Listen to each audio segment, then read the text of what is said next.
le soir. Radio X.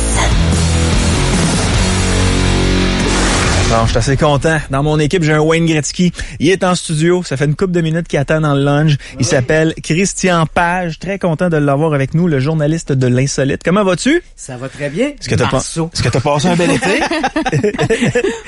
Parce que la dernière fois qu'on s'était parlé, en fait, il y avait des gens qui t'avaient téléphoné, puis j'étais toujours un peu surpris de voir qu'ils t'appelaient tout le temps Marceau.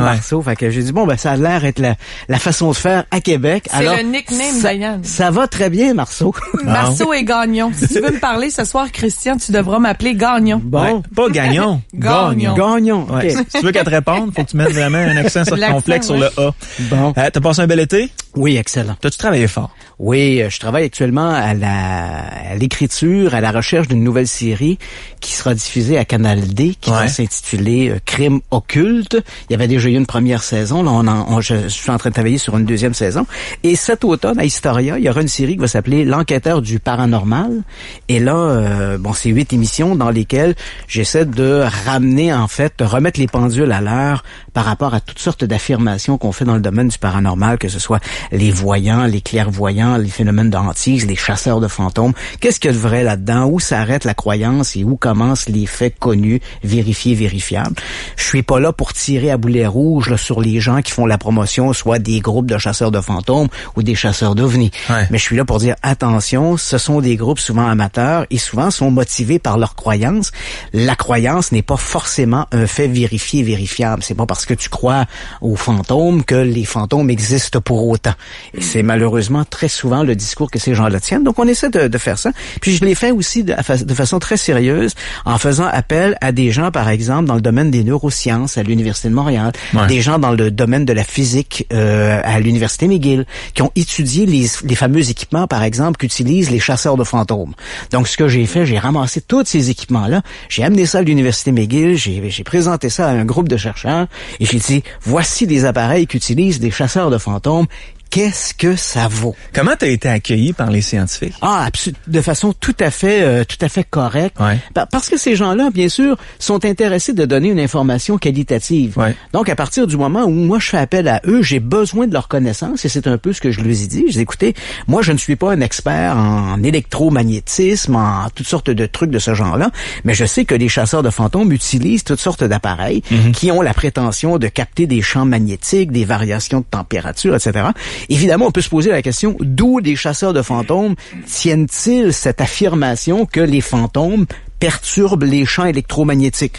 D'où les chasseurs de fantômes tiennent-ils l'affirmation que les fantômes vont créer des courants d'air froid ou d'air chaud. D'où les chasseurs de fantômes tiennent-ils la croyance qu'il faut absolument mener une investigation dans l'obscurité, parce que c'est toujours dans l'obscurité qu'ils mènent leurs enquêtes. Alors, évidemment, à partir de là, j'ai pris tous leurs équipements parce qu'on le sait que depuis une vingtaine d'années maintenant. En fait, vous seriez étonnés, vous saviez, de la fameuse série qui est présentée, je crois que c'est à Canal D, les chasseurs de fantômes. Oui. C'est une version francophone de Ghost Hunter. Oui. Ghost Hunters, ça a été la série qui a lancé en fait cette mode de télé-réalité de chasse aux fantômes.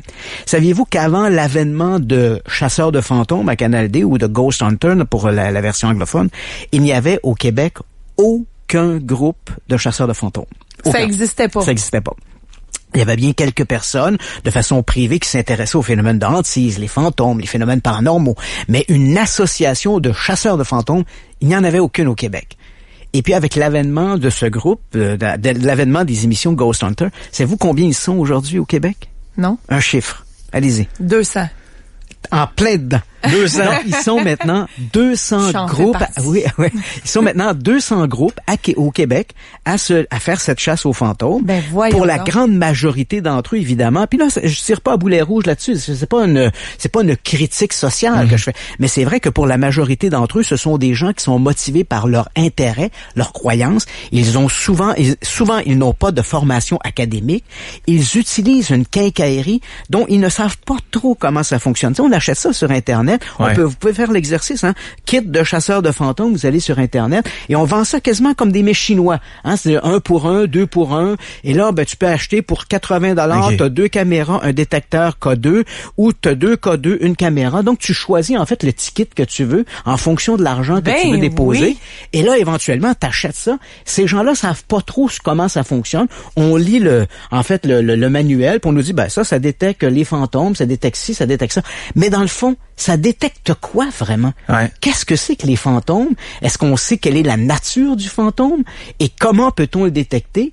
Alors là, évidemment, on utilise cette quincaillerie-là sans trop savoir comment ça fonctionne. Mais tu sais, à la base, je comprends le kick de vouloir faire ça. Écoute, d'aller dans un ancien hôpital psychiatrique qui est désaffecté, t'es avec tes chums, puis t'essayes de découvrir quelque chose. Absolument, Yannick. Le poil doit te retrousser ses bras. Absolument. Et moi, en fait, quand les gens trouvent souvent, parce que à Montréal, par exemple, quand je tiens des chroniques ou je fais des émissions, c'est vrai que je suis toujours, pas toujours, mais très souvent, très, très critique par rapport aux chasseurs de fantômes. Et en fait, c'est pas les chasseurs de fantômes qui m'agacent, c'est leur discours. Hein? Si les chasseurs de fantômes disaient exactement ce que tu viens de dire, Yannick, c'est-à-dire, on est une gang de chums, on tripe, on croit aux fantômes, on s'en va dans des lieux soi-disant hantés et on tripe. On poil sonnant, on a du fun. Alors là, à ce moment-là, il n'y a pas de problème. La grande difficulté avec les chasseurs de fantômes, c'est que ces gens-là ont un discours de « nous faisons de la science ». Attends une minute. Non, pas du tout. Il n'y a aucune approche journalistique là-dedans. Attends une minute. Il n'y a pas d'approche journalistique, pas d'approche scientifique, absolument rien. Et là, c'est souvent ces gens-là, nous avons une approche scientifique, nous sommes scientifiques, et souvent leur scientifique, c'est parce qu'ils utilisent des équipements. C'est comme si quincaillerie, babiole électronique égale science. Pas du tout. Ben, c'est pas parce que j'utilise un marteau que je suis architecte. Là. Ben voilà, si tu donnes une calculatrice à un chimpanzé, t'en feras pas un mathématicien pour autant, là. Non, c'est ça. Donc, c'est un peu ça. C'est ce discours-là qui m'agace. C'est-à-dire, on est là, on tripe, on a du fun, ça va. Mais à partir du moment où tu commences à dire que tu fais de la science parce que tu utilises une quincaillerie et on a une approche scientifique, puis on veut démystifier, c'est souvent des grands mots qui sont lancés. Oh, attention, là. Là, je pense qu'on est vraiment dans un autre parti, là. Alors moi, j'ai ramassé tous ces équipements-là, j'ai amené ça à des physiciens, et vous allez être très surpris de voir ce qu'ils en ont dit et ce qu'ils en pensent, en fait, de cette quincaillerie. Je pense que c'est un bon moyen de dépenser de l'argent, mais c'est pas forcément avec ces appareils-là qu'on va réussir à déterminer ce que sont des fantômes. Donc, on va avoir la chance de voir Christian Page sur 2 canaux différents? Oui, à Canal D pour les crimes occultes, mais ça, c'est beaucoup plus tard. Mais dès cet automne, l'enquêteur du paranormal à Historia. On a la chance de t'entendre à Montréal 98.5 avec du Trisac. Absolument. Là, t'es avec nous pour toute la saison. Oui, je suis bien content d'être de retour ici à Radio X. Là, on va se demander, mais comment Christian fait pour dormir? Puis j'ai vu que là, il commence à faire des papiers pour un magazine maintenant. Ouais, en fait, j'écris déjà pour un magazine ici qui est à Québec, dont le siège social est à Québec, qui est le Summum, magazine masculin, où j'écis tous les mois. En fait, le magazine sort tous les 2 mois, c'est un bimestriel. Donc, j'écris un article, une chronique sur les phénomènes paranormaux. Et les femmes me disaient, c'est dommage parce que, on le sait, Summum est un magazine très masculin. Donc, les femmes se sentaient un petit peu lésées de pas avoir accès à des chroniques sur le paranormal. Et c'est vrai aussi que les sujets qui intéressent les femmes dans le paranormal est différent de celui des hommes. Ah oui? C'est-à-dire que les hommes, on n'est pas très subtils, les hommes. On aime les soucoupes volantes. Pourquoi les soucoupes volantes? Y a-tu un moteur là-dedans puis ça marche comme ça? Tu vois un peu le genre. Donc, on est très terre à terre, très matérialiste par rapport à nos intérêts paranormaux. Alors que les femmes sont beaucoup plus subtiles. Les femmes, ce qui les intéresse, notamment les mancies. Est-ce qu'il y a quelque chose de vrai dans l'astrologie, les lignes de la main, ces trucs-là? Les anges, la perception extrasensorielle, les entités, les guides. Tu vois, il y a toute une dynamique beaucoup plus émotive qui est attachée à l'intérêt féminin qu'on retrouve chez les hommes. Alors, ce nouveau magazine qui sort dès cet automne, qui va s'appeler Magistral. Alors, ce magazine-là est un magazine destiné à un public féminin. Et là, j'aurai une chronique où j'aborderai les sujets qui intéressent la gente féminine par rapport aux phénomènes paranormaux. OK. Tu vois, j'ai une autre question ici par rapport à ce que tu disais quand tu étais rencontré les scientifiques. Est-ce que les scientifiques t'accueillent un peu mieux que les autres parce que toi, tu as une approche journalistique? T'as tout à fait raison, Yannick. Je me présente pas comme un ufologue, des gens qui s'intéressent aux ovnis, ni comme un chasseur de fantômes. Je suis un journaliste d'enquête et là, j'approche les scientifiques. Faut dire aussi que comme j'ai une formation académique, j'ai aussi ce discours-là aussi académique. Donc, on parle le même langage. Quand je rentre au département de physique ou au département de sciences de l'Université de Montréal ou de l'Université McGill, on parle le même discours. On parle d'une approche scientifique, d'une méthodologie, d'un sens critique. Alors, ces gens-là, évidemment, sont intéressés. Ils sont pas, contrairement à ce que certains croient, ils sont pas toujours dans leur tour d'ivoire. Il faut comprendre que c'est vrai que les scientifiques ne s'intéressent pas beaucoup aux phénomènes paranormaux, pas parce que c'est inintéressant, mais parce qu'il n'y a pas de sous. Hein? Puis, si tu me permets, je vais prendre 2 minutes pour bien expliquer ici qu'est-ce que c'est. Il n'y a pas de mauvaise science ou de bonne science. Il y a seulement des mauvais scientifiques et des bons scientifiques. Et c'est vrai que les scientifiques, on a souvent une tendance à croire que les scientifiques sont là pour faire une recherche de la vérité avec un grand V. Mais ça, c'est pas vrai. La première démarche d'un scientifique, c'est de trouver des sous. Parce que c'est pas d'argent, pas de recherche. Et on le comprend. Savez-vous combien ça coûte développer un nouveau médicament, par exemple? C'est des millions et des millions de dollars. Très cher, ouais. Des centaines de millions de dollars. Ouais, vas-y, gagnons. Gagnons. Écoute, de vite de même, je suis très millions. cher, fait que je dirais 150 millions, peut-être 200. Ben, vous êtes en dessous de la barre. En fait, en moyenne, développer un nouveau médicament, ça coûte 800 millions de dollars. Là, on parle d'une moyenne, hein. C'est 800 millions de dollars.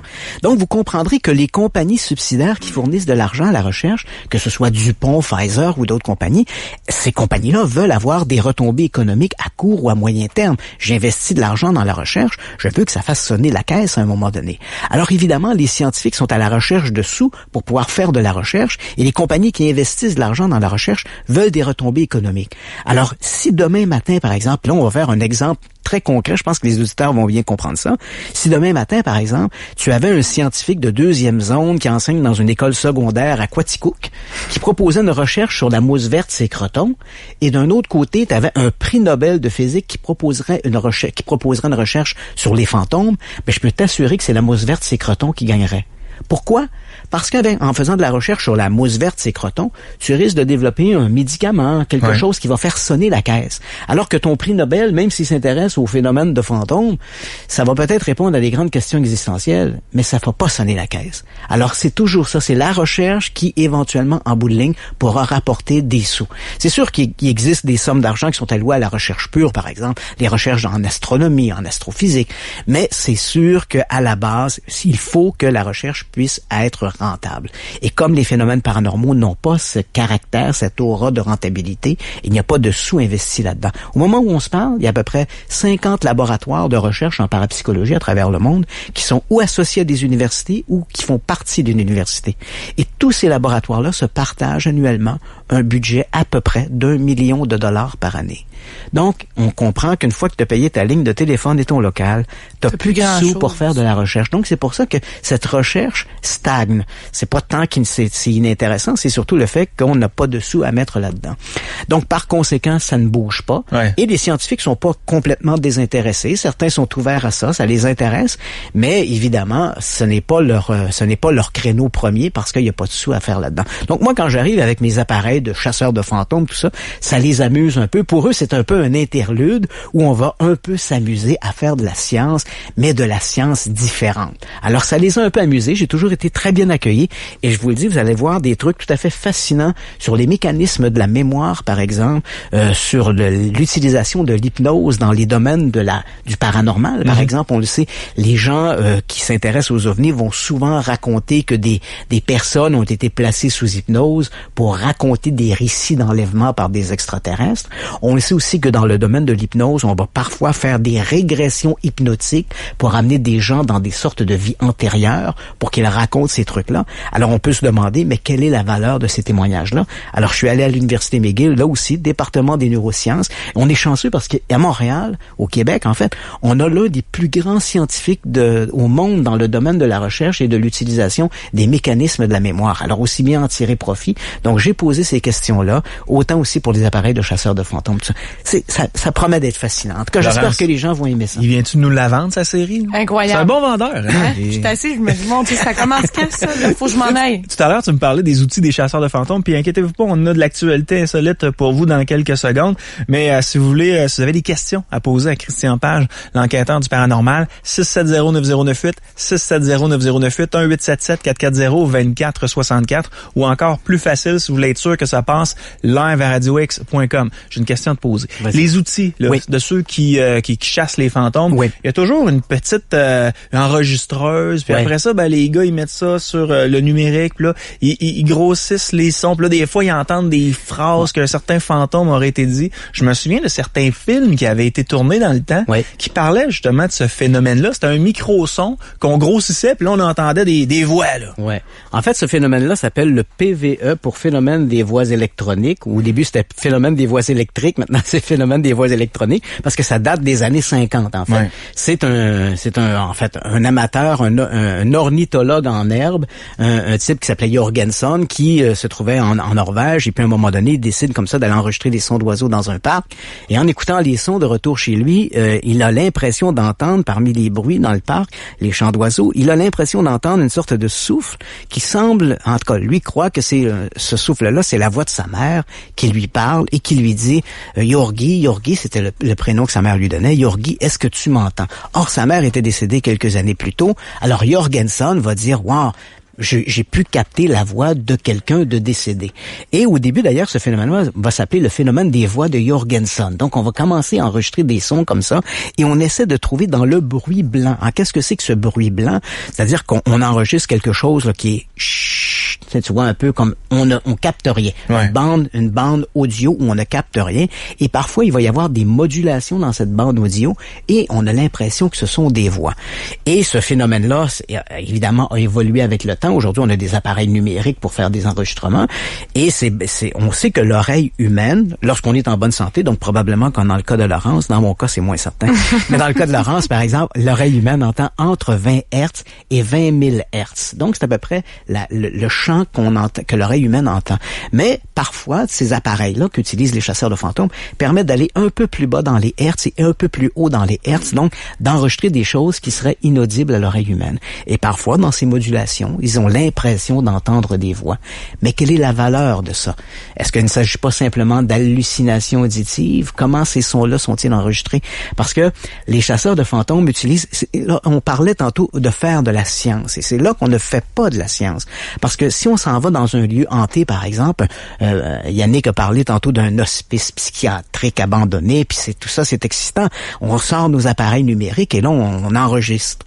On pose des questions, parce que la technique, c'est on pose des questions. Êtes-vous là? Voulez-vous communiquer avec nous? Je sais pas, etc. mais je comprends pas, moi, le bout excitant à poser des questions. Ça veut pas la réponse. Et ensuite, ça veut juste pas, là, tu sais. Et ensuite, on réécoute la bande, et là, parfois, on a l'impression d'entendre des voix et des réponses. La problématique de ça, c'est que dans le domaine de la science, on faisait de la science, il faudrait d'abord s'assurer que l'endroit où on se trouve est parfaitement isolé et que mon magnétophone ne peut pas capter de son parasitaire. Parce qu'au moment où on se parle, on est ici à la radio, mais les gens dans leur maison reçoivent plein d'ondes dans leur téléphone portable. Les ondes sont là, les ondes de la télévision, les ondes de la radio. Une voiture pourrait passer, par exemple, dans la rue, puis un chauffeur de taxi avec un radio à onde courte émet une onde radio également. Donc, comment est-ce qu'on peut être certain que dans l'asile en question, où on se promène avec nos enregistreurs, on n'est pas victime d'un onde radio parasitaire qui a modulé notre bruit blanc pour créer l'impression d'une voix. Alors, les scientifiques vont dire, c'est simple, il faut utiliser ce qu'on appelle en science une cage de Faraday. Une cage de Faraday, c'est un isoloir. C'est pas celui auquel tu penses, Yannick. Non. C'est pas celui à 10 $. Ah je pense que c'est rendu 20$, Christian. Ça fait un bout que tu n'as pas été, hein? Oh, oui! Tu reviendras avec moi. Donc, c'est un isoloir qui nous assure qu'on ne peut pas être victime d'un son parasitaire venant de l'extérieur. Okay. Alors, le fantôme pourrait très bien se présenter à l'intérieur de la boîte. Si je lui pose la question, qui êtes-vous? Rien ne lui empêche. Il n'y a pas de corps. Tu comprends? Il n'y a pas de corps. Il peut bien se présenter dans ma petite boîte puis dire, je suis Bob. Savez-vous combien de sons comme ça on a enregistré dans des mesures, dans des conditions contrôlées avec une cage de Faraday? Aucune. Zéro.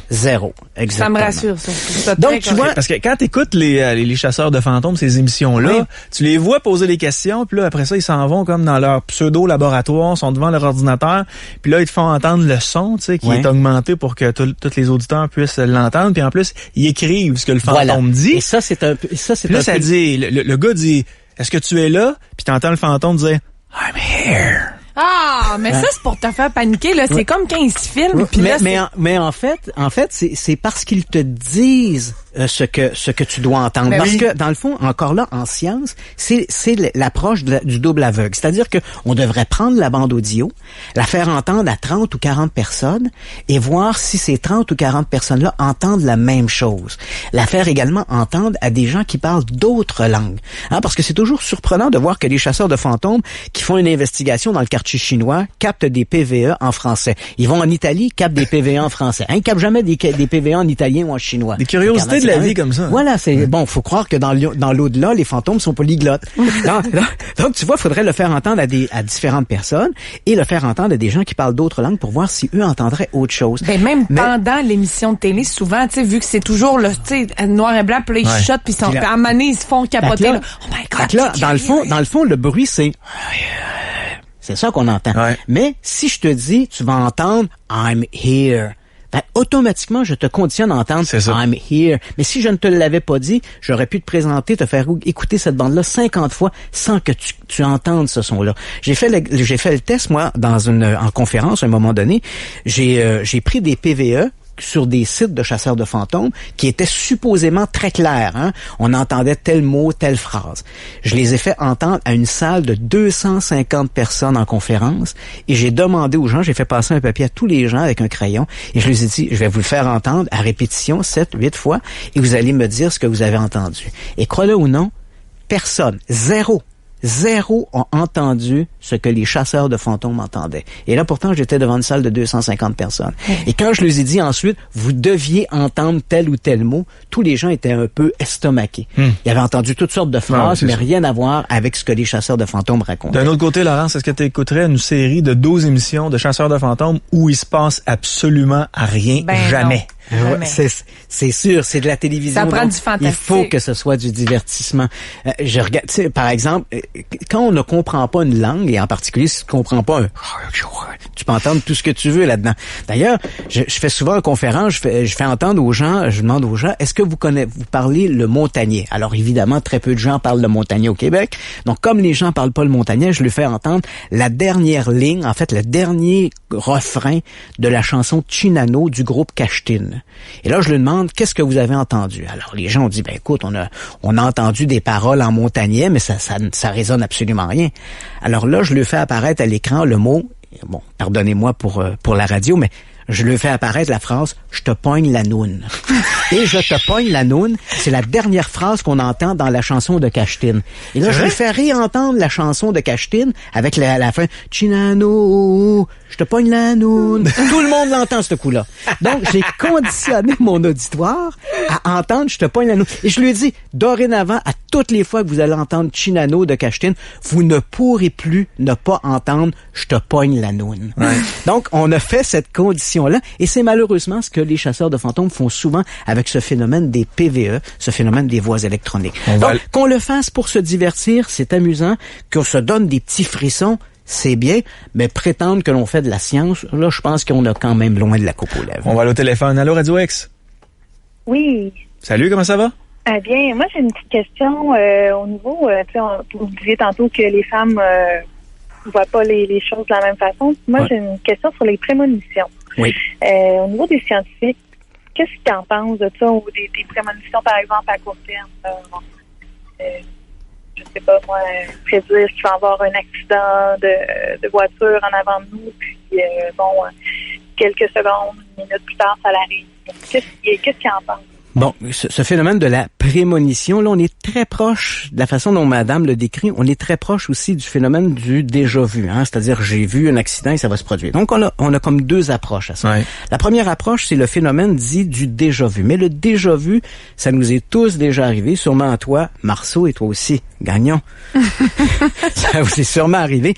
C'est quelque chose qui se produit, c'est une impression d'avoir déjà vu quelque chose au moment où ça se produit. C'est-à-dire que tu échappes ta tasse de café et tu dis « Wow! J'ai l'impression d'avoir déjà vu exactement, mais tu y as pas pensé 2 minutes avant, tu y penses au moment où ça se produit. Une impression de déjà-vu instantanée. Cette impression de déjà-vu, on a une explication neurologique pour ça. C'est-à-dire que c'est le cerveau qui enregistre 2 fois la même information. Tu as l'impression qu'elle est décalée dans le temps, mais en réalité, elle est une milliardième de seconde. C'est un peu comme si tu enregistres 2 fois ton fichier sur ton CD ou ton DVD. C'est-à-dire que le cerveau dit « Hey, je l'ai déjà cette information-là ». Mais ça te donne une impression de déjà-vu. Une impression plus longue, comme Madame parle, où là, on est soit de plusieurs minutes, quelques heures, ou quelques jours, donc une prémonition.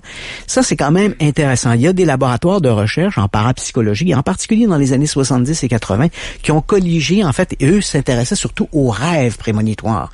Ils ont colligé des centaines, des milliers de rêves, et avec un pourcentage dans les cas où les gens... Parce que les gens qui rêvent, qui font des rêves prémonitoires, ont au réveil le sentiment que ce rêve-là est différent. Hein, tu te réveilles pas en disant, tu sais, on a rêvé à toutes sortes de trucs, on sait que c'est un rêve, mais les gens qui rêvent, qui ont un rêve prémonitoire, au moment du réveil, ils ont vaguement l'impression qu'ils ont rêvé à quelque chose de plus, que ce rêve-là avait une valeur ajoutée. Donc, on a colligé dans les années 70 et 80 de très nombreux rêves comme ceux-là, on les a comparés à des événements d'actualité pour découvrir qu'on avait un niveau qui dépassait les lois du hasard. Donc, comment ça fonctionne, la mécanique, on ne la connaît pas. Et comme il y a très peu de recherches qui sont faites dans ce domaine-là, on n'avance pas beaucoup, mais on sait qu'il y a une réalité apparemment statistique derrière ce phénomène de vision, de prémonition. Donc, il y a quelque chose, mais la mécanique nous échappe encore parce qu'on ne met pas de sous pour faire un peu de recherche autour de ça. Est-ce que ça vous va? Oui, mais c'est parce que moi, ça m'est arrivé quelques fois de faire ce genre de prédiction-là. Sans même, c'est arrivé 2 fois pour des accidents de voiture qui allaient se produire en avant de moi. Puis j'ai dit à mon conjoint, ralentis. Pourquoi je ralentirais? Je te le dis, ralentis, il va se passer quoi? Puis comme de fait, il y a un accident qui s'est produit en avant de moi. Ça m'est arrivé 2 fois. Des rêves prémonitoires, comme vous parlez là aussi, ça m'est déjà arrivé. Je me réveille le matin, puis je me sens pas bien ou je suis pas dans un état normal comme quand je me réveille habituellement. C'est ça. Donc, vous savez d'emblée que le rêve que vous avez fait n'est pas comme n'importe quel rêve. Parce que moi, je suis une sceptique. Là. Okay. Je dirais que il y a des choses qui m'est arrivé à moi, puis même malgré que ça m'est soit arrivé, peut-être c'est mon côté rationnel qui me fait dire qu'il y a sûrement une façon de voir. J'ai peut-être juste perçu certains signes qui m'ont dit que là, il va se produire un accident là. Au niveau des rêves, j'ai jamais vraiment pensé, là. La plupart du temps, c'était des rêves qui étaient très troublants, là, que j'ai fait. Mais au niveau, là, des accidents de la route mon ex-mari était un camionneur, alors j'ai été longtemps sur la route avec lui. C'est arrivé à 2 reprises, dont une fois que si j'y aurais pas demandé de ralentir, on aurait tué une famille de 6 personnes dans une voiture. C'est des choses que moi je m'explique pas, je comprends pas pourquoi j'aurais vu ça, pourquoi je l'aurais su avant que ça n'arrive. Fait que tu sais, des fois moi je suis sceptique, je crois pas vraiment à ça. En même temps, je me dis il y a des choses qui arrivent, puis est-ce que je peux y croire? Est-ce que les scientifiques, eux, ils ont une perception de voir les choses, peut-être. Ce que vous dites, j'aime beaucoup votre approche parce que quand vous dites, j'ai peut-être senti des signes qu'il y aurait un accident qui pourrait éventuellement se produire. Ça, c'est assez amusant. C'est ce qu'on appelle, de façon générale en anglais, c'est ce qu'ils appellent eux le blue sense, le sens bleu, et ça fait référence aux policiers.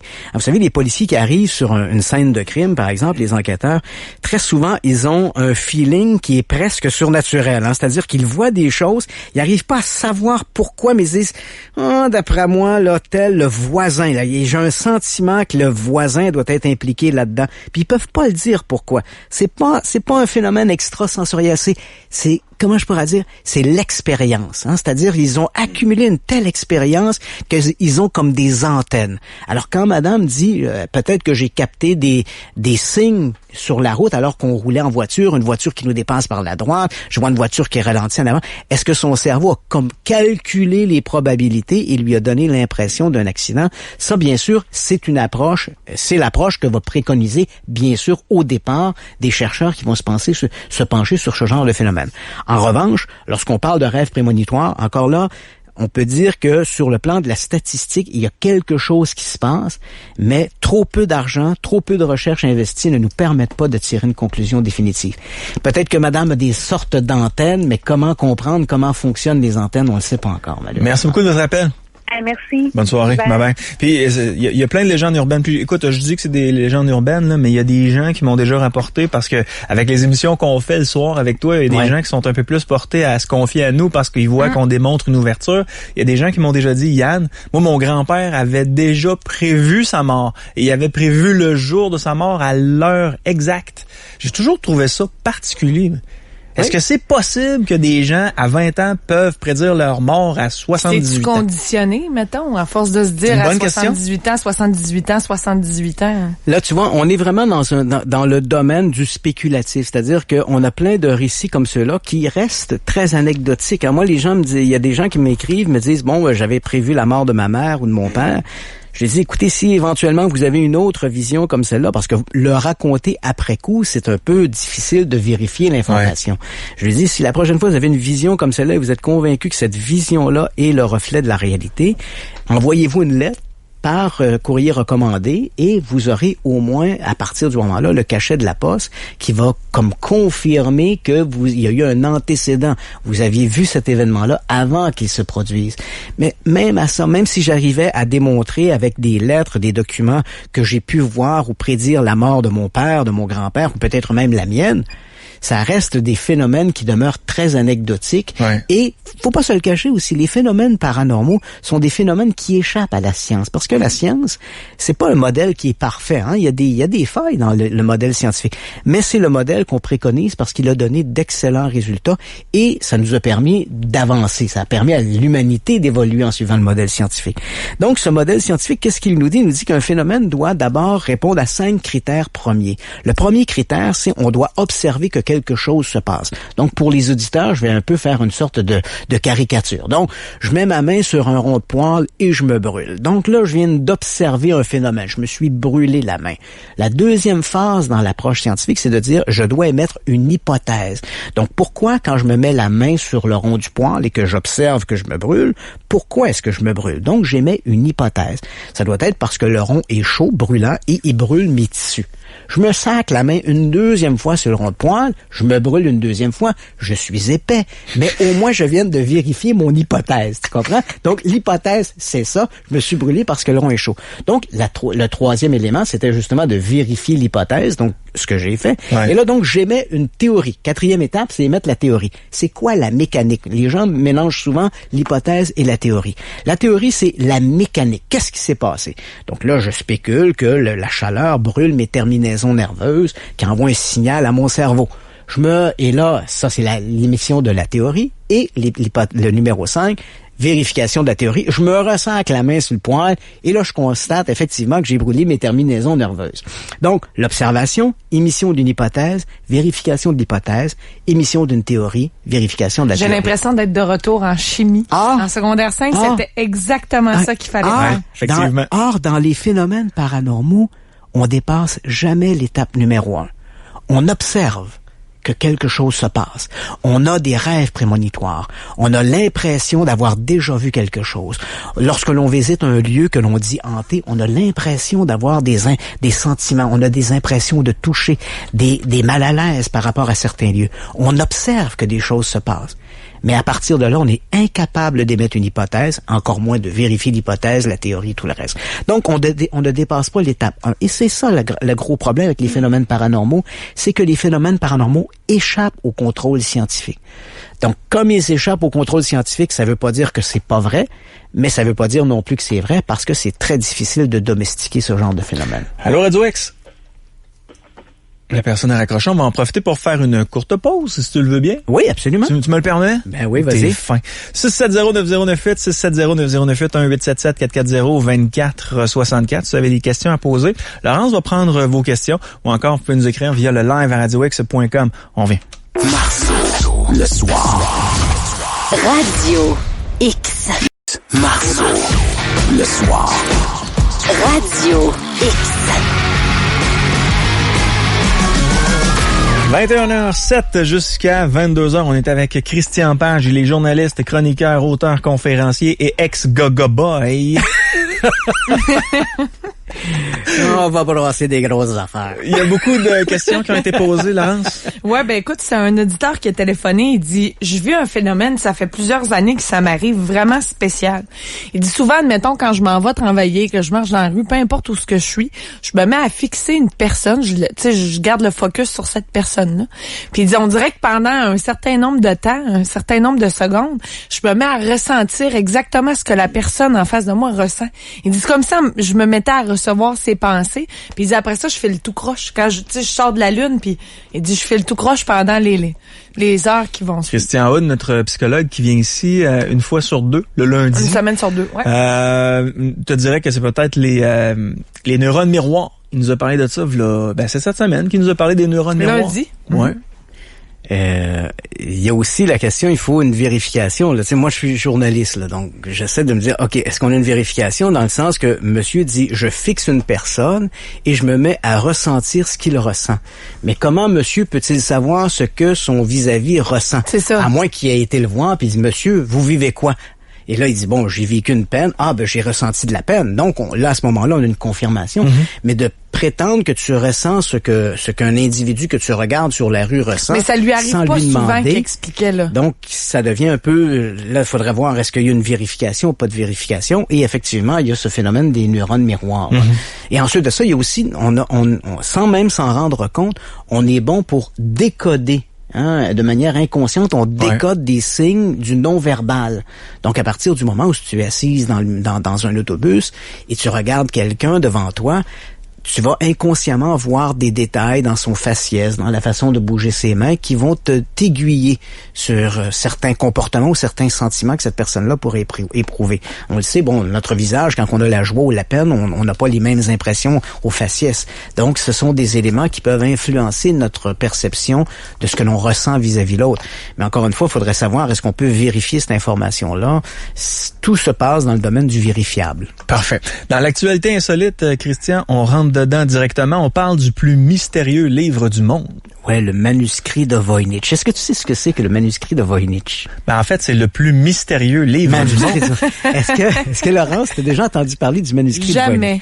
Donc, écoute, je vous fais un peu, avant d'arriver à l'actualité, il faut se remettre dans le contexte historique. Ouais. Alors, je vous raconte cette histoire-là qui est tout à fait fabuleuse. On est en 1912 et là, il y a, aux États-Unis, à New York, il y a un collectionneur de livres, en fait, un antiquaire de livres anciens, un type qui s'appelle Wilfrid Voynich.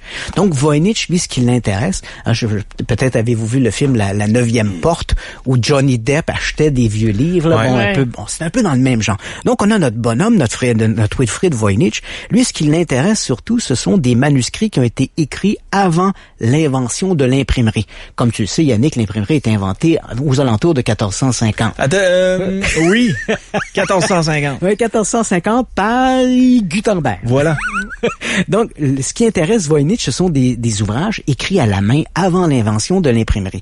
Et tu sais qu'à cette époque, c'était surtout des moines dans des églises ou des monastères qui faisaient le travail de copiste. Peut-être vu le film Au nom de la rose ou lu le roman d'Umberto Eco qui raconte ça. Donc, on avait des moines, des copistes qui faisaient des copies de livres. À l'époque, on s'en rend pas compte, mais au Moyen-Âge, un propriétaire qui avait 4 ou 5 livres sur ses rayons était un homme riche.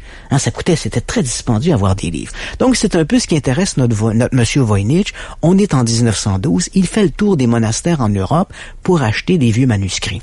Il se retrouve en banlieue de Rome, à la Villa Mandragore, qui est dirigée par des jésuites, et ces gens-là ont besoin d'argent pour rénover le monastère. Alors, on lui propose une caisse qui contient des vieux manuscrits. Et parmi ces manuscrits, un d'entre eux retient l'attention de Voynich. Il le regarde. C'est un beau manuscrit. Hein. Il a été écrit. C'est un manuscrit donc fait à la main. Il a été fait sur un vieux papier vélin de qualité. C'est un beau manuscrit, tout coloré. La première partie montre des plantes et Voynich en conclut qu'il doit s'agir d'un traité d'herboristerie ou de botanique. Une deuxième partie montre des planètes, des étoiles. Il conclut un traité d'astronomie. Et la troisième partie, on voit des femmes qui se baignent dans des bassins avec de l'eau. Alors, il conclut qu'il doit s'agir d'un truc thérapeutique. Ce qui frappe Voynich, qui est quand même un érudit, c'est que l'écriture ne lui rappelle absolument rien. On dirait une écriture qui ressemble à du sanskrit ou de l'arabe, mais c'est quelque chose que Voynich n'a pas vraiment vu avant. Alors, il achète le lot de manuscrits, il revient aux États-Unis avec ça. Et là, peu à peu, il le montre à des amis, et là, il découvre, on lui apprend en fait, à son grand étonnement, que l'écriture n'existe pas et n'a jamais existé. Je vous ai amené ici, j'ai eu la chance d'avoir le manuscrit de Voynich entre les mains et je te montre ici, Laurence, une page. Tu vas voir un peu à quoi ressemble le manuscrit de Voynich. Donc, ce qu'il apprend, c'est que l'écriture est une écriture qui n'existe pas et n'a jamais existé. Non seulement ça, mais ce n'est pas n'importe quoi non plus. Elle répond à des règles de syntaxe. Par exemple, un symbole placé juste devant ce qui semble être un mot va avoir à la fin du mot un tel autre symbole. Comme par exemple en français, les mots qui auraient la marque du pluriel. Avec des ou les, on mettrait un S à la fin. Donc, il y a des règles de syntaxe. Mais la curiosité ne s'arrête pas là. Les plantes que l'on retrouve dans le manuscrit n'ont jamais existé et n'existent pas sur Terre.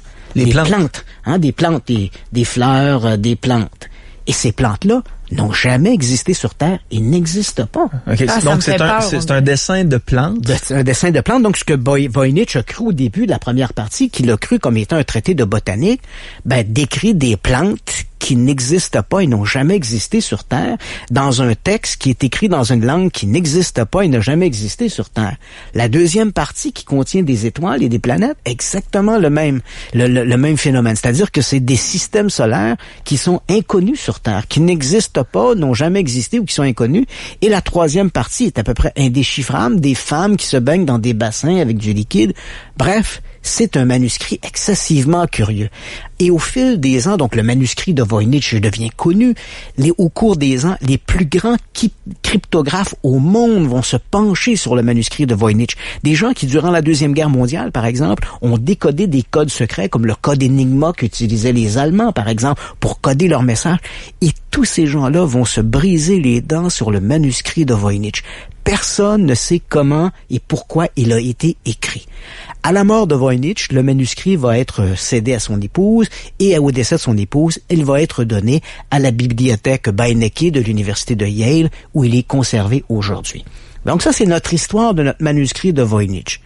Alors, évidemment, tous les gens, on s'intéresse beaucoup au manuscrit de Voynich. Tous les gens qui s'intéressent au mystère vont demander à voir le manuscrit. Moi, je l'ai eu une quinzaine de minutes en 2008 entre les mains, et c'est quelque chose. T'as le manuscrit de Voynich entre les mains.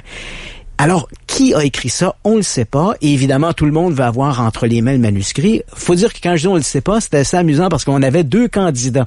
Au début du 13e siècle, il y avait un érudit, parce qu'on s'est dit ça doit être un traité d'alchimie écrit dans une langue secrète, développée par un alchimiste. Alors, le seul candidat qui aurait pu écrire ça, en fait, on avait deux candidats, c'était un dénommé Roger Bacon, qui était un érudit alchimiste du 13e siècle, ou plus tardivement, Léonard de Vinci. Donc, on s'est dit, c'est ou de Vinci ou Bacon qui écrit ça. Et puis, en 2009, on a fait une analyse au carbone 14 sur la couverture du manuscrit de Voynich pour apprendre, en fait, qu'il avait été écrit au début du 15e siècle. Donc, trop tôt pour être l'œuvre de Vinci, trop tard pour être l'œuvre de Bacon. Donc, retour à la case départ. On n'a aucune idée de qui a pu écrire le manuscrit de Voynich. Est-ce que je peux te poser une question? Oui. Est-ce qu'on a essayé de déchiffrer justement ces symboles pour savoir de quoi parle ce livre? Absolument, on a essayé. Et comme je te dis, tous les cryptographes, les spécialistes se sont brisés les dents. On n'a absolument aucune idée. Alors là, et on arrive à notre actualité, l'université de Yale vient de s'entendre avec une maison d'édition du nord de l'Espagne pour non pas reproduire, mais littéralement cloner le manuscrit de Voynich. Donc on va prendre le manuscrit et on va reproduire intégralement son contenu, la couverture, chaque trace d'encre, chaque perforation du papier, chaque déchirure du papier sera reproduite. En fait, on nous assure que lorsque la copie sera terminée, il sera à peu près impossible de déterminer quel est l'original versus quelle est la copie. Cette maison d'édition se propose de produire 898 copies du manuscrit de Voynich. Déjà, au moment où on se parle, dès l'annonce a été faite la semaine dernière. Dès l'annonce de cela, il y a déjà 300 personnes qui se sont proposées pour acheter le manuscrit. Évidemment, l'Université de Yale en aura 2 ou 3. Et elle est très heureuse de cette entente parce qu'elle pourra dorénavant présenter le manuscrit de Voynich aux étudiants ou aux curieux sans avoir à sortir l'original. Parce qu'à chaque fois qu'on sort l'original, évidemment, on l'endommage un peu. Et là, évidemment, ça fait la joie des plus grands cryptographes au monde qui espèrent pouvoir éventuellement décoder le manuscrit de Voynich. Évidemment, ça sera pas pour toutes les bourses, tu t'imagines. On nous annonce que le manuscrit de Voynich va se vendre, la copie va se vendre entre 10 000 et 12 000 $. Oh. Et là, on parle bien sûr de la copie, pas de l'original. Et... Donc, c'est pas à la portée de toutes les bourses. Alors, et on a même fait appel, écoute, je lisais, on a même fait appel à des spécialistes dans le papier pour créer une pâte à papier qui, une fois se retransformant en papier, donnera l'impression d'un véritable vélin du Moyen-Âge. Donc, c'est vraiment extraordinaire de voir que ce manuscrit va enfin devenir ça reste une œuvre rare, mais va devenir beaucoup plus populaire et beaucoup plus accessible que n'était l'original qui est toujours conservé à l'Université de Yale.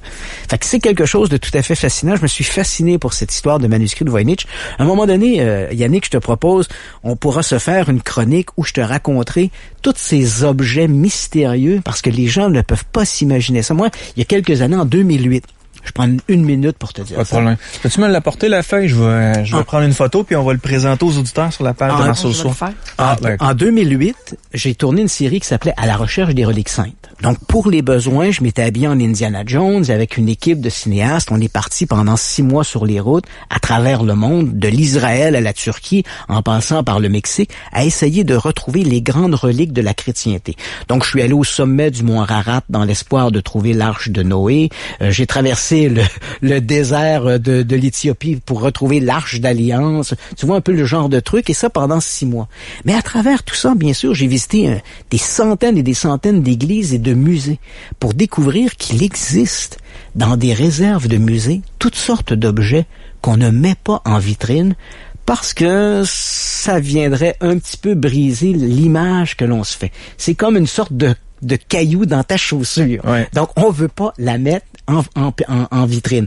Par exemple, au musée de Toronto, au musée royal de Toronto, ils ont dans les réserves, elle est plus dans les réserves parce que le nouveau directeur est beaucoup plus laxiste, plus ouvert à ce genre d'affaires-là, mais on a gardé pendant longtemps dans les réserves du musée royal de Toronto une épée viking trouvée dans le sud de l'Ontario. Une épée viking trouvée dans le sud de l'Ontario. Alors, tu comprends, selon l'histoire, les Vikings n'ont jamais dépassé l'anse aux Médocs qui se trouve à Terre-Neuve. Alors, l'idée que des Vikings aient pu s'enfoncer dans les terres et aller aussi loin que les Grands Lacs est une aberration en soi. Historiquement, c'est une aberration.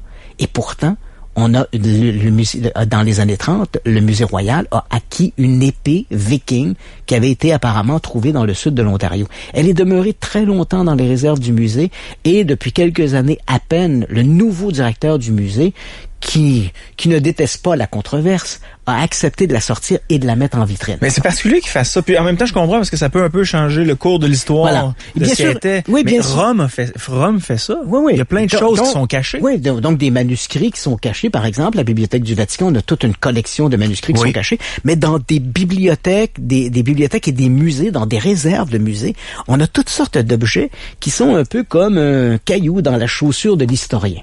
Et à un moment donné, si tu le veux, on se fera une chronique où je te présenterai ces objets-là. J'en ai eu plusieurs entre les mains, des objets tout à fait fantastiques. Et certains d'entre eux même sont tellement incroyables qu'ils sont même pas la propriété d'un musée. Les musées les veulent pas. Ce sont des objets qui dorment dans des collections privées. Parce que les musées disent non, on veut même pas ça dans nos réserves parce que c'est quelque chose d'un petit peu aberrant. Donc c'est tout à fait fantastique. Le manuscrit de Voynich est l'un de ces artefacts interdits.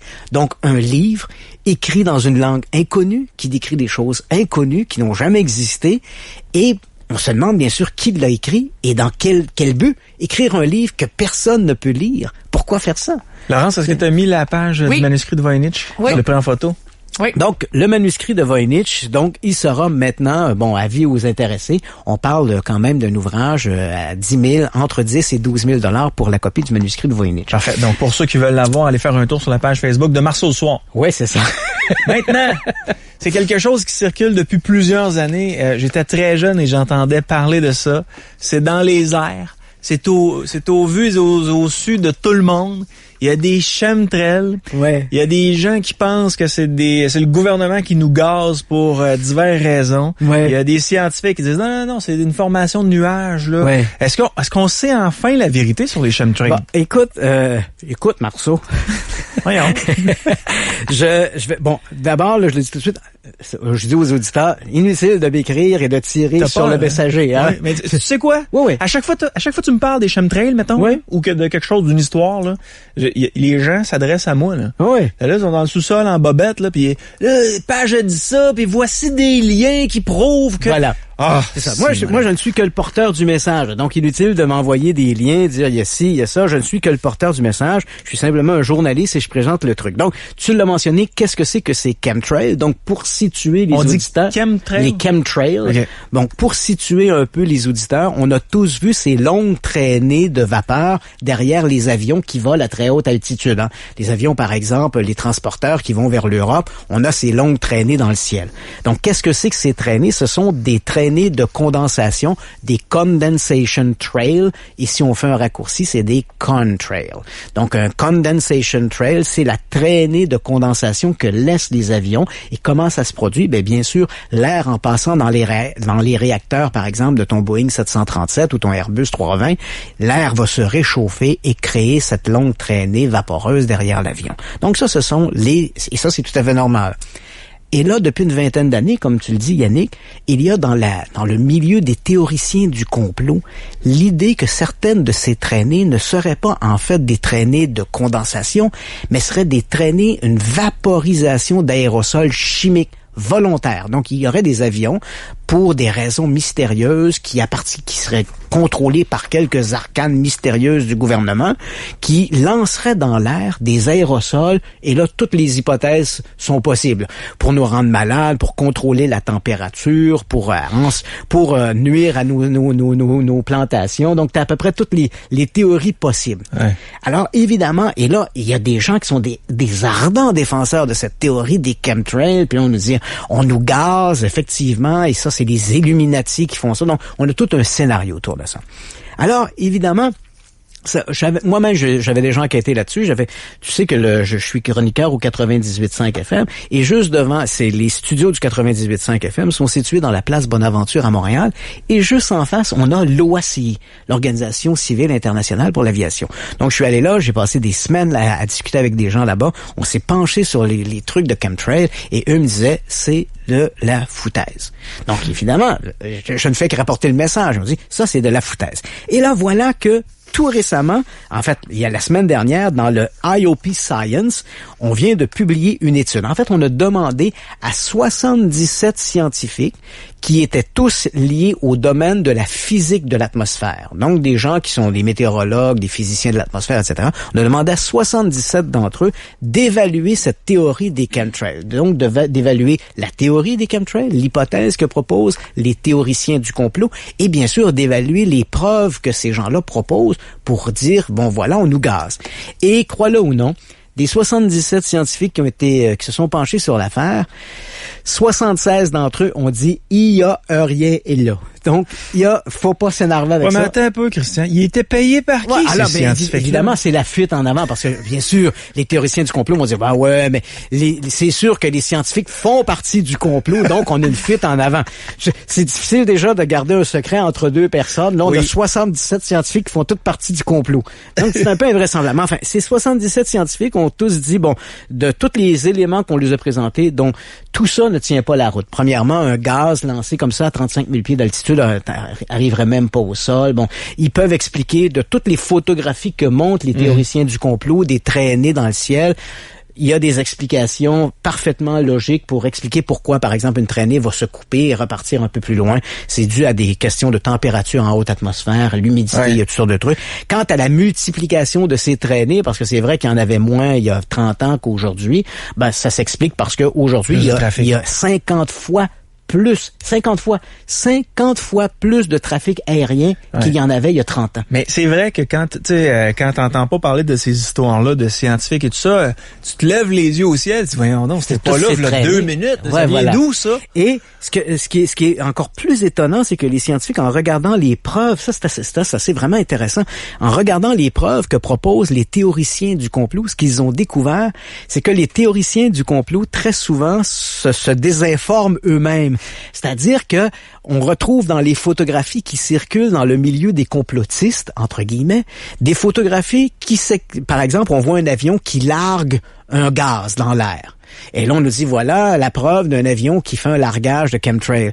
Mais en fouillant dans les archives, on a découvert qu'en fait, c'était un avion qui était en difficulté et qui avait dû larguer son carburant avant de se poser dans un aéroport, tu comprends? Donc, oui, il a largué quelque chose, mais là, donc on utilise ces images-là. On sait également qu'il existe une technique qu'on appelle l'ensemencement des nuages. Donc, on va larguer certaines substances en période de sécheresse, on va larguer des substances dans l'air pour forcer l'humidité, qu'il y a une condensation dans l'air pour forcer la pluie. Cette technique-là, l'ensemencement des nuages, se fait de manière très occasionnelle, mais elle est connue et elle est parfaitement gérée et parfaitement légale. Or, on utilise des images d'ensemencement de nuages et on nous récupère ces images-là et on nous les présente sur des sites de complotistes en nous disant, voici des avions qui font des largages de gaz chimiques, etc. Donc, même dans le milieu des complotistes, on voit qu'il y a une sorte de propagande où on récupère des images à gauche et à droite pour finalement entretenir ce mythe des chemtrails. Donc, les 77 scientifiques, 76 d'entre eux ont dit, il y a absolument rien là-dedans. Tout s'explique sans avoir besoin de faire appel à cette géo-ingénierie ou ce programme de grande envergure de gazage de l'atmosphère. Et un seul des scientifiques consultés, lui, s'est dit indécis en fonction d'une analyse de gaz, de produits chimiques qui avaient été retrouvés dans des échantillons d'eau, dis-je.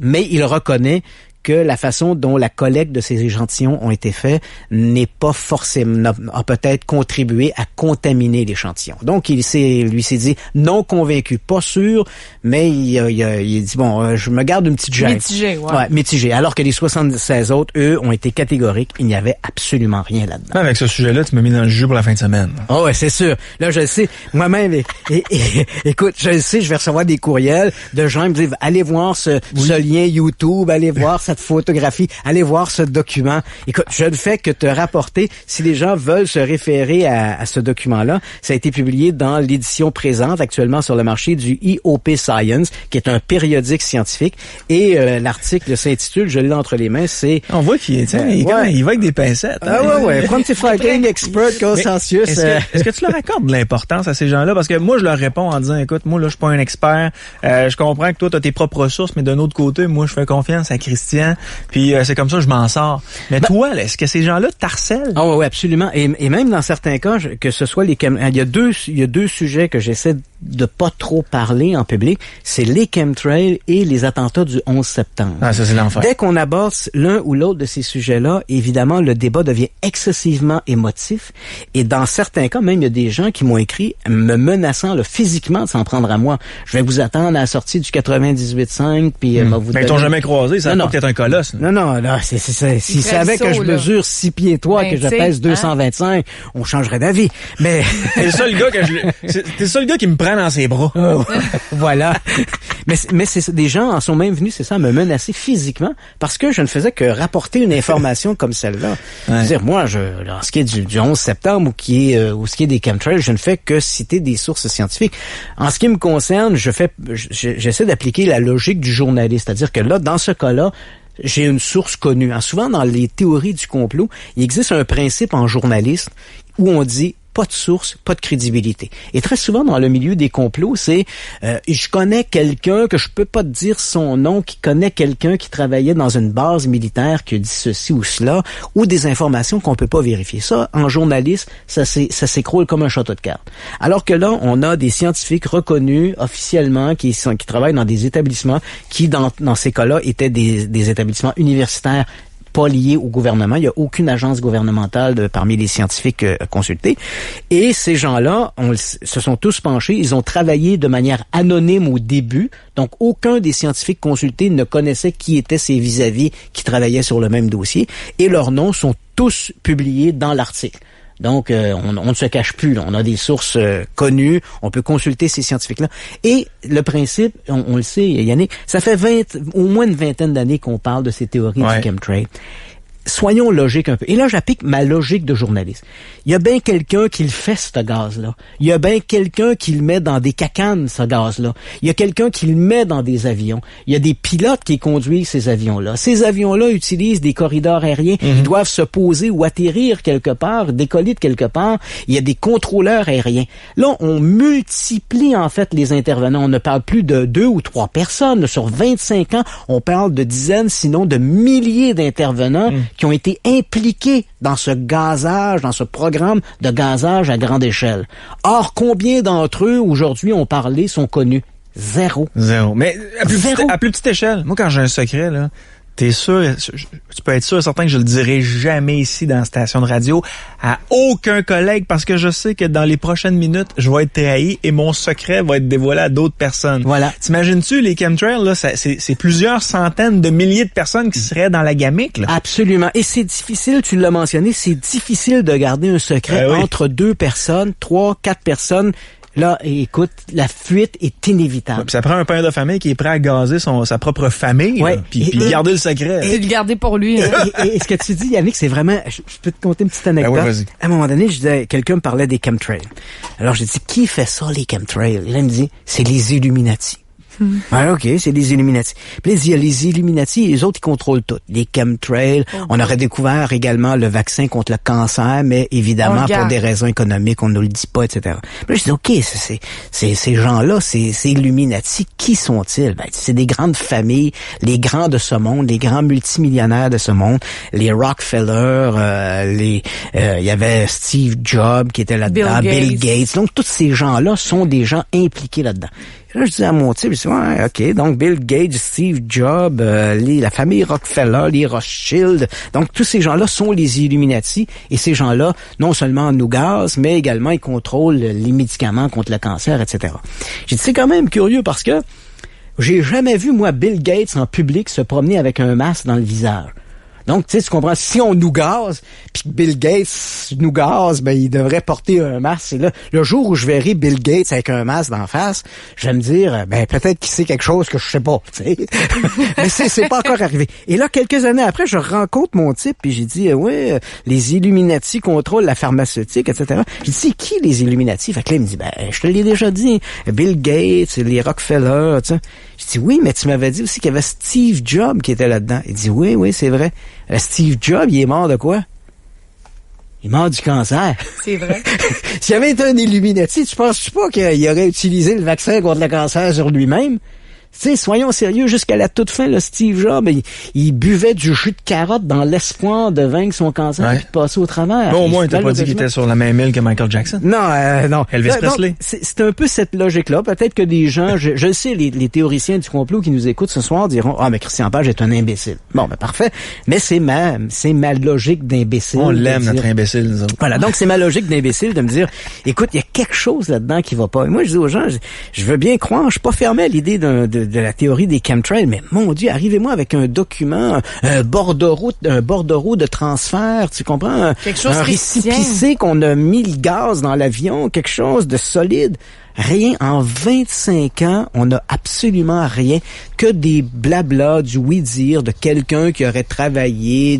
Mais quand on essaie de vérifier cette information-là, ça s'écroule comme un château de cartes. OK. Maintenant, on parle des crânes de Paracas. Oui, les crânes de Paracas. Ça va sûrement plaire plaire ou plutôt déplaire aux amateurs d'extraterrestres. Donc, je t'ai amené une belle photographie, Laurence, des crânes de Paracas. Donc, qu'est-ce que c'est les crânes de Paracas?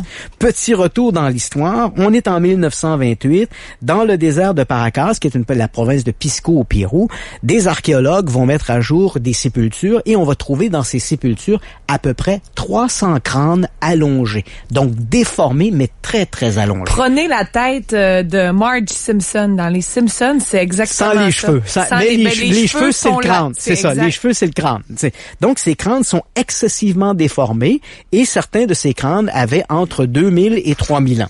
Donc, évidemment, cette déformation, d'après les archéologues, est une déformation dite mécanique. C'est-à-dire que on le faisait pour des raisons esthétiques ou des raisons tribales. On prenait des enfants de la classe supérieure, par exemple, et on le mettait, avant que les fontanelles soient soudées, on le mettait, les peuplades, leur mettaient un morceau de bois sur le front et un morceau de bois derrière la nuque. Un peu comme on fait avec le cou de certaines femmes. Là. Voilà, exact, comme les femmes à cou de girafe qu'on appelle. Voilà. Donc, et là, ces deux planches étaient reliées évidemment par une corde et un peu comme un étau, on resserrait cette corde-là de manière progressive au fil des semaines qui éventuellement déformait le crâne et le rallongeait. C'était pour des raisons, on disait esthétiques, mais tribales. C'est-à-dire que les enfants, les gens qui avaient des crânes allongés appartenaient à une caste supérieure dans la communauté. Donc on faisait ça pour ça et ça c'est le point de vue des archéologues. Évidemment, tu auras compris qu'avec des crânes comme ceux-là, quand on regarde ça, on a l'impression qu'on est en présence un peu d'extraterrestres.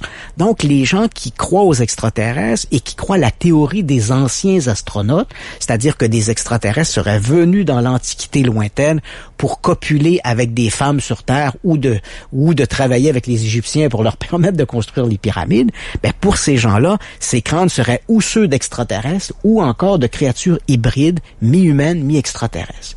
Et voilà que, il y a 2 ans, ces crânes-là, donc aujourd'hui, ils sont dans un petit musée tout à fait, disons, je dirais un peu rustique, pour utiliser le terme, à Paracas. Donc on rentre là, c'est une cabane finalement, et ces crânes sont exhibés dans cette cabane.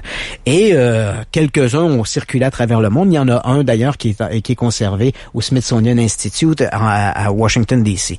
Donc en 2013, on a fait une analyse sur ces crânes et puis on nous a dit on aurait trouvé, mais encore là c'était une étude, on n'avait pas le scientifique, on n'avait pas d'accès vraiment à l'étude, mais une rumeur circulait qu'une étude avait révélé des anomalies dans l'ADN de ces crânes, de l'ADN au niveau de l'ADN mitochondrial.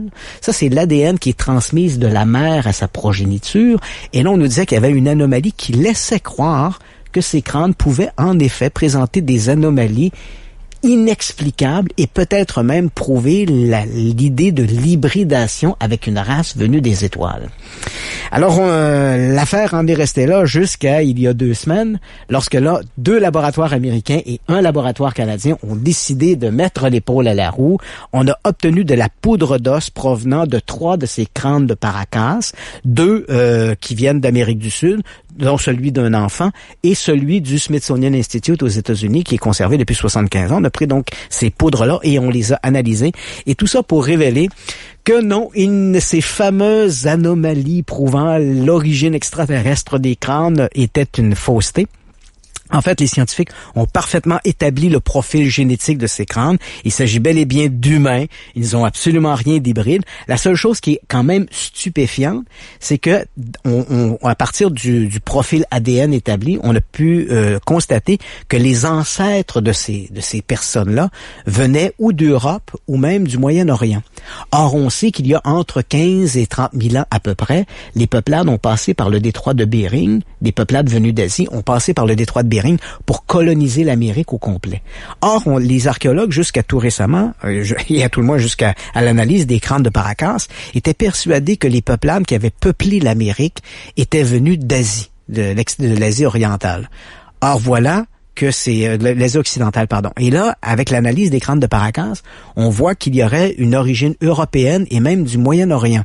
Donc, les gens étaient peut-être venus de beaucoup plus loin qu'on l'imaginait pour peupler l'Amérique, donc pas simplement des peuples venus d'Asie. Mais en dehors de cette curiosité qui demeure tout à fait historique et terrestre, entre guillemets, il n'y a pas d'anomalie dans les crânes de Paracas qui nous permettent de croire à une nature extraterrestre. Moi, j'ai une question vraiment spéciale, là, mais je me demande...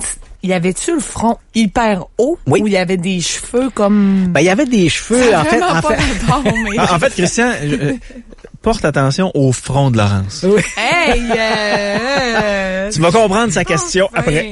Non, mais en fait, tout était, évidemment, le crâne était beaucoup plus allongé et les cheveux, ben évidemment, les cheveux allaient à partir du milieu du front jusqu'à l'arrière de la tête, mais comme le front était très, très allongé, on avait l'impression qu'ils avaient une touffe de poils sur le dessus du crâne qui nous rappelait vaguement Donald Trump. Mais ça, c'était ça, c'est un autre dossier. Juste une aparté pour les gens qui voudraient voir les crânes de Paracas. Laurence vient de les mettre sur la page Facebook Marceau Soir, tout comme le manuscrit de Voynich dont Christian parlait tout à l'heure. Oui. C'est intéressant. Puis je regarde ça, puis je peux pas croire qu'on... Tu sais, je sais que, bon, rendu en 2016, là, puis des fois, c'est dur de regarder, ah ouais, ils faisaient ça dans le temps, mais qu'ils fassent ça à des enfants. Oui. Qu'ils leur mettent des trucs autour de la tête pour modifier leur forme de la crâne, oui. Mais tu vois, c'est au niveau de ce que l'on peut faire de manière tribale, là on est très étonné de voir, bon évidemment ça semble tout à fait comment je pourrais dire, d'une cruauté innommable de faire ça à des enfants, mais si on compare à d'autres, moi je pense que comment pourrait-on défendre par exemple l'excision que l'on applique par exemple dans des pays d'Afrique et qu'on fait également pour des raisons dit-on tribales, mais bien sûr on a compris ici que c'est dans une manière de contrôler les femmes de manière plus soutenue. Tu sais, si tu contrôles leur sexualité, ben tu les contrôles aussi. Et il y a toutes sortes de les tatouages. Si on va pas à des extrêmes comme ça, mais au niveau tribal, par exemple, rappelle-toi les tribus.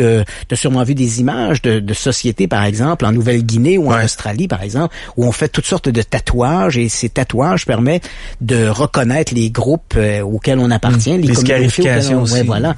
Donc il y a toutes sortes de trucs. Évidemment, ça c'est vraiment bien sûr allonger un crâne de cette manière-là, ça demeure bien sûr un extrême, mais c'est quand même le propre de toutes sortes de sociétés de se faire des signes distinctifs, en particulier pour reconnaître les castes au milieu de la communauté. Parfait. Christian, il reste à peu près une vingtaine de minutes. Il nous reste 2 sujets à aborder. Laurence, Christian devrait te confirmer dans quelques secondes que les extraterrestres existent. Ouh. Ben, en fait, ce qu'on peut dire, c'est que il y a quelques... Bon, avant d'aller trop loin, mettons la pédale douce. On le sait depuis quelques années, et en particulier depuis l'avènement d'Internet, tout ça, il y a plusieurs organismes dans le monde qui sont intéressés de près ou de loin, des organismes étatiques, qui se sont intéressés à la question des ovnis. Aux États-Unis, par exemple, la CIA s'est intéressée aux ovnis, l'armée de l'air américaine s'est intéressée aux ovnis, le FBI s'est intéressé aux ovnis. Or, ces organismes, la CIA, le FBI, l'armée de l'air américaine, ont mis sur Internet disponible à n'importe qui tous leurs dossiers. Donc, on le sait, l'armée américaine, par exemple, s'est intéressée aux ovnis de 1947 à 1970 dans un différent projet d'abord qui s'est appelé Sign, projet Grudge et après le projet Blue Book. Et le projet Blue Book a été déposé en février 1970. Ça a été la fin de ses activités. Donc, tous les archives du projet Blue Book sont maintenant disponibles, accessibles sur Internet. Donc, n'importe qui peut consulter ces archives-là. La CIA, le FBI ont fait également de même, le gouvernement britannique, le gouvernement français. Donc, de plus en plus de dossiers OVNI colligés par des services étatiques sont maintenant accessibles sur Internet. L'un des pionniers dans cette démarche-là, c'est le gouvernement britannique. Lui a été un des tout premiers, comme je l'ai mentionné, à rendre public ses dossiers, et ça depuis plusieurs années maintenant. Il le fait de manière périodique, par groupe. On nous dit, on va publier cette fois-là 1000 documents, 2000 documents. Et l'an dernier, le gouvernement britannique nous avait annoncé qu'il avait en fait mis en ligne tous les documents qu'il avait en archive. Mais là, voilà que des petits futés, des ufologues britanniques, ont découvert en fouillant dans les archives qu'il y avait quand même quelques dossiers apparemment qui avaient échappé à la, entre guillemets, déclassification. Oh! Alors, on s'est dit, tiens, nous cache-t-on, y a-t-il des secrets là-dedans? Alors, on s'est adressé à nouveau au gouvernement britannique. Le gouvernement britannique a reconnu effectivement qu'ils avaient omis de rendre publics ces documents. Et là, depuis quelques mois, ils promettaient de les rendre publics, mais repoussaient tout le temps la mise en ligne de ces documents. Et ils le sont maintenant depuis 2 semaines. Donc, ces documents, que sont-ils? Bon, il n'y a pas grand-chose de nouveau. Ce sont des documents souvent qui rapportent des observations d'OVNI de manière très anecdotique, sans jamais se prononcer si ce sont des extraterrestres, des prototypes de l'aviation ou peu importe. Ce sont des récits anecdotiques. Mais il y a un document qui est particulièrement intéressant qui lui avait échappé. C'est un document qui avait été demandé au milieu des années 90 par le gouvernement britannique. On avait demandé à l'agence, au bureau de renseignement de la défense, de mettre sur pied une évaluation de l'ensemble des dossiers OVNI et le projet avait pour nom Projet Condign. Et dans ce projet Condign, donc, on a demandé à des spécialistes de l'aviation, des spécialistes de l'armée, de revoir l'ensemble des dossiers OVNI du gouvernement britannique et de faire un rapport par rapport en fonction de ça. Et le rapport conclut que les OVNI existent. Noir sur blanc. Le document nous dit les ovnis existent. En fait, on n'utilise pas le mot ovni, on préfère utiliser le mot PAN pour phénomène aérien non identifié. Parce que c'est moins limitatif que objet volant non identifié, parce que bien souvent, les gens n'observent pas un objet, on observe une lumière au loin qui sautille dans le ciel, mais est-ce que c'est vraiment un objet? Alors, on a décidé d'utiliser le terme PAN pour phénomène aérien non identifié. Et le document, écoute, je t'en cite un passage, le document il dit que les PAN existent, qu'ils ont le pouvoir de survoler, d'atterrir, de redécoller, d'accélérer avec d'exceptionnelles vélocités, de se déplacer dans toutes les directions et de disparaître. Et le document, comme je te le dis, mentionne noir sur blanc qu'il n'y a aucun doute sur l'existence de ces phénomènes aériens non identifiés. Mais le document, par exemple, ne s'engage pas pour dire que ces phénomènes sont de nature extraterrestre. Donc, tu vois, on ne franchit pas le pas. C'est-à-dire que le document dit, oui, il y a une authenticité derrière le phénomène des ovnis, si on préfère utiliser cette appellation, mais malheureusement, le document ne va pas jusqu'à dire que ces ovnis sont des engins extraterrestres. Mais bien sûr, ça met de l'eau au moulin des amateurs d'ovnis qui disent depuis toujours, en fait, que ce sujet de l'étude des ovnis est un sujet légitime, qu'il y a quelque chose là-dedans. Et là, ce document préparé par le gouvernement britannique vient ajouter, en fait, à leur doléance, oui, il y a quelque chose dans le dossier des ovnis, peut-être pas forcément des extraterrestres, mais pour le savoir, il faudrait d'abord les étudier. Et c'est comme ça qu'on doit commencer. Toi qui suis la course à la présidentielle américaine à tous les jours, au day-to-day, est-ce qu'Hillary Clinton s'est prononcée sur la déclassification des informations concernant les ovnis? Ah, ça, c'était assez amusant parce qu'elle en a parlé 2 fois, en fait, de cette idée de déclasser les documents sur les ovnis. Bon, d'abord, on sait que son mari, parce que c'est assez amusant, d'abord, son mari avait déjà fait cette démarche-là. Et il avait déclaré lors d'une entrevue à la télévision, à l'émission de Jimmy Kimmel, il avait dit, écoutez, parce que Jimmy Kimmel lui pose la question, il dit, si j'étais président des États-Unis, Monsieur Clinton, la première chose que j'aurais fait, c'est j'aurais été voir les archives sur les ovnis, j'aurais été dans la zone 51 pour voir s'il y avait des trucs là-dedans. Et Bill Clinton, en riant, lui dit, écoute, j'ai fait un peu ça. C'est-à-dire qu'à partir du moment où j'étais président, j'ai regardé l'ensemble du dossier sur les ovnis, j'ai rien trouvé là-dedans de très mystérieux, en tout cas rien qui vaille le déplacement, et j'ai envoyé un de mes conseillers à la base de la zone 51, donc c'est une base ultra secrète qui se trouve dans le désert du Nevada, où, selon la rumeur, l'armée américaine garderait des ovnis, des engins extraterrestres. Et Clinton de dire, mes envoyés qui sont allés là-bas sont revenus en disant, écoutez, la seule chose qu'on fait là-bas, c'est qu'on développe des avions, des prototypes, mais il y a absolument aucune soucoupe volante, il n'y a rien d'extraterrestre là-dedans. Donc, merci, basta, on passe à autre chose. Et là, voilà que dans sa campagne électorale, en début de campagne, à partir de l'automne dernier, Hillary Clinton, à 2 reprises, est revenue sur cette histoire-là. Hillary Clinton et Bill Clinton, même s'ils ne le disent pas ouvertement, ce sont des gens qui ont été très intéressés par la question des ovnis. Et en particulier, Hillary Clinton, elle avait d'ailleurs un lien privilégié avec Lawrence Rockefeller, qui lui aussi a été un des mécènes qui a investi de l'argent pour la recherche sur les ovnis. Et il y a plusieurs photos où on voit Hillary Clinton, il y a même une photo célèbre où on voit Hillary Clinton en compagnie de Lawrence Rockefeller, et elle tient dans ses mains un ouvrage qui s'intitule Are We Alone? Donc, c'est difficile de dire qu'il parlait d'économie, là. Tu sais, Hillary Clinton et Lawrence Rockefeller, puis elle tient dans ses mains un livre Are We Alone? Ouais. Ben, c'est bien clair qu'on devait parler d'extraterrestres. On parlait pas de Monica dans le livre. Non. Non. Là, tu vois, dans le cas de Monica, il y avait que 2 personnes dans le bureau, hein? Bill Clinton et Monica Lewinsky, puis on sait comment Clinton fumait ses cigares. Donc, mais là, dans le cas de Hillary Clinton, ce qu'elle a dit, c'est elle ne se prononce pas. Elle n'a pas dit oui, les extraterrestres existent et oui, il y a des soucoupes volantes qui sont gardées dans des hangars.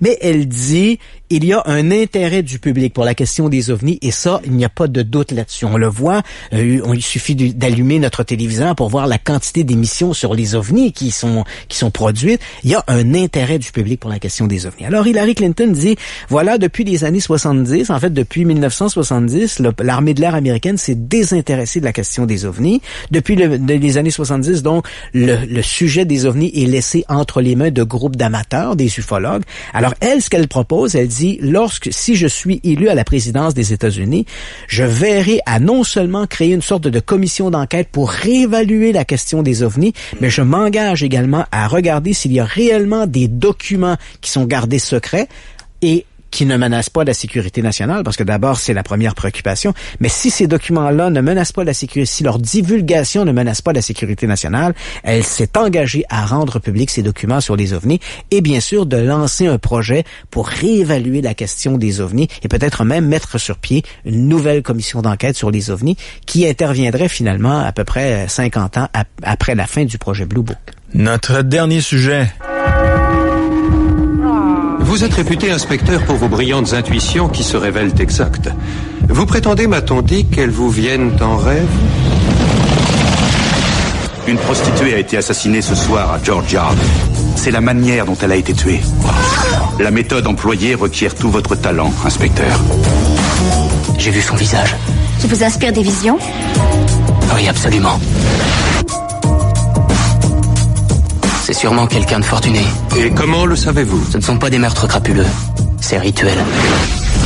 Mais chargé de l'affaire la plus épouvantable de toute l'histoire du crime. Il punit ses femmes.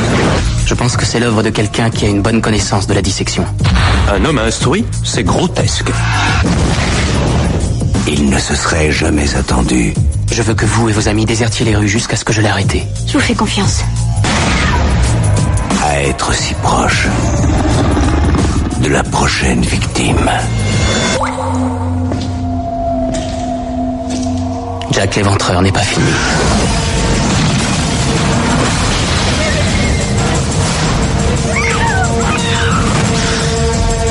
Je l'aurai.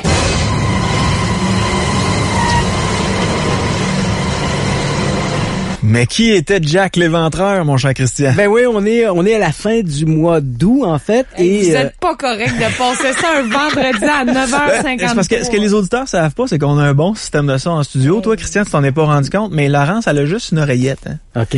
Puis, je sais qu'elle a une autre oreille de libre, ce qui fait en sorte que j'ai mis le son dans le fond du studio, puis ça vibrait. Là. Puis le pire, c'est que j'aime ça écouter des films d'horreur, mais je sais pas pourquoi j'aime ça me faire peur de même. Là, c'est incroyable. Pareil. Qui était Jack l'Éventreur, Christian? En fait, au moment où on se parle, on est au mois d'août et à la fin du mois d'août, en fait, il y a maintenant, presque jour pour jour, 128 ans que les crimes de Jack l'Éventreur ont été commis et on entend régulièrement parler de ça. Il n'y a pas une année qui s'écoule sans qu'un nouvel ouvrage soit publié en nous disant on a trouvé la solution à Jack l'Éventreur. Et pour toi, Laurence, écoute, je savais que t'aimais ce sujet-là. Je t'ai amené une petite boîte ici, je l'ai sortie. Je sais que c'est triste pour les auditeurs. Si on l'ouvre, de me faire manger, là? Non, je vais te montrer le couteau de Jack l'Éventreur. Ben voyons donc.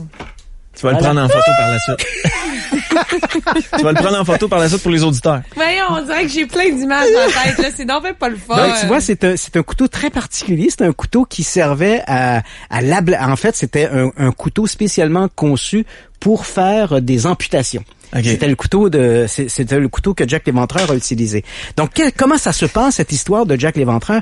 Écoute, je sais que le temps file, puis on pourrait en parler pendant des heures, mais entre le 31 août 1888 et le 9 novembre 1888, Un tueur inconnu va apparaître dans les rues de Londres. Il va assassiner 5 prostituées. Chacun de ces crimes va crescendo. C'est-à-dire que le premier crime qu'il commet, le 31 août 1888, on retrouve donc une femme étendue dans Box Row, une dénommée Polly Nichols, et on va l'amener à la morgue. À ce moment-là, on voit qu'elle a la gorge tranchée. On l'amène à la morgue, et au moment où on la déshabille, on constate que son agresseur lui a également tailladé l'abdomen, et une partie des viscères est visible à travers l'estomac. Alors évidemment... Tout ça avec ce couteau-là que Laurence tient dans ses mains. Voilà, donc c'est le premier crime de l'éventreur. Et ensuite, les crimes vont se multiplier. Le 8 septembre 1888, il assassine une autre prostituée, une dénommée Annie Chapman, une femme de 47 ans. Elle est retrouvée dans l'arrière-cour d'une bâtisse qui était utilisée par les prostituées pour aller faire des petites passes rapides. Et quand je dis prostituées, Yannick, faut mentionner que les victimes de l'éventreur sont tous des prostituées, mais pas le genre qu'on imagine. À Londres, à cette époque, la ville était divisée vraiment en deux. Il y avait les quartiers aisés de Mayfair et de Belgravia, et de l'autre côté, il y avait les quartiers sordides du East London, les quartiers de Spitalfields et de Whitechapel. Pour te situer, par exemple, Oscar Wilde, le dramaturge irlandais, avait dit « Si l'enfer existe sur Terre, c'est sûrement le East London ». Donc, c'est dans ces quartiers désœuvrés que Jack va commettre ses crimes, et les victimes de l'éventreur, on dit des prostituées, mais ce sont en fait des clochardes. Ce sont des vagabondes qui, après la fermeture des bars, souvent très intoxiqués, vont se livrer à une passe rapide pour se payer un lit dans des dortoirs, dans des asiles publics où elles peuvent aller passer la nuit. On est à la recherche de quelques pence. Donc, cette deuxième prostituée, Annie Chapman, est retrouvée dans une arrière-cour. Là aussi, l'assassin l'a éventrée. Il lui a volé ses organes génitaux. Il lui a tranché la gorge à un point tel que, n'eût été d'un foulard qu'elle avait autour de la nuque, autour de la gorge, la tête aurait roulé sur l'épaule. Donc, là, c'est le deuxième crime de l'éventreur. À ce moment-là, les services de police se disent, parce que c'est la première fois qu'on a affaire à un tueur en série. Le phénomène des tueurs en série apparaît avec l'avènement des grandes villes. Et c'est à Londres qu'apparaît le premier tueur en série moderne, Jack l'Éventreur. Alors, comment on traque un tueur en série? La très célèbre police de Scotland Yard n'en a absolument aucune idée. Donc, on essaie de traquer l'Éventreur comme on traquerait un voleur, un contrebandier, mais évidemment, on a affaire à un tueur en série. Et puis, voilà que après le deuxième meurtre de l'Éventreur, alors que la police est sur les dents, on se dit, mais comment un homme a-t-il pu échapper à la détection? Parce que à ce moment-là, des policiers, on a des rondes de police dans les rues, des gens qui se promènent avec des lanternes. On se dit, un homme ensanglanté, plein de sang sur lui, on l'aurait reconnu. Alors évidemment, on s'imagine, comme il y a beaucoup d'abattoirs dans les East London, on s'imagine que l'homme doit porter un tablier de cuir. Alors la police se lance sur les traces de tablier de cuir. C'est comme ça qu'on le définit dans la presse. Il doit s'agir d'un assassin qui se promène dans les rues avec un tablier de cuir, des couteaux autour de lui, et comme il y a du sang sur son tablier, on n'en fait pas attention. Et puis voilà que le 27 septembre 1888... Mon Dieu, le lendemain de ma fête! L'agence de presse centrale de Londres reçoit une lettre qui est simplement titrée « Au boss ». Alors, la lettre, évidemment, quand on parle du boss, on fait référence au chef de la police, et la lettre est écrite dans une belle écriture, bien soignée, et l'auteur, qui prétend être l'assassin, dit j'ai fait un bon boulot la dernière fois, j'ai pas laissé le temps à la prostituée de chialer, je me suis rapidement régalé de ce plaisir-là, je vais continuer à découdre des prostituées, et là, à la toute fin, il dit « Votre blague à propos de tablier de cuir m'a bien fait rire, mais puisque la police cherche un sobriquet, j'en ai un à vous proposer. Pourquoi pas Jack l'Éventreur? » Donc, c'est comme ça que le nom apparaît. Ce qui est assez étonnant, c'est que cette lettre, on sait aujourd'hui qu'elle est l'œuvre d'un journaliste. Ce n'est pas l'assassin qui l'a écrit, mais il a cimenté ce nom qui allait devenir le synonyme de l'horreur, celui de Jack l'Éventreur. Et alors que la police en est à faire des photocopies, mais en fait, c'est des rhénotypes de la lettre pour la diffuser on la colle sur les murs. Reconnaissez-vous cette écriture? Savez-vous qui a pu écrire cette lettre? Et alors qu'il y a une effervescence et que des comités de vigilance, des groupes de civils s'organisent avec des bâtons, on arpente les rues, on espère trouver Jack l'Éventreur. Alors Jack va frapper une nouvelle fois, mais cette fois pas n'importe laquelle. il va frapper 2 fois plus qu'une. Dans la soirée du 30 septembre 1888, vers minuit 30... Il aurait pu-tu choisir un autre mot, lui? Ah bon? Il aurait-tu pu choisir? Regarde, il m'a fait perdre les mots de Jack Léventreur. Donc, dans la soirée du 30 septembre, vers minuit 30, un homme se présente au 13 Burner Street. C'est une grande porte qui donne sur une arrière-cour où là, il y a un club. Donc, l'homme arrive là avec son cheval, hein, il y a un étal, il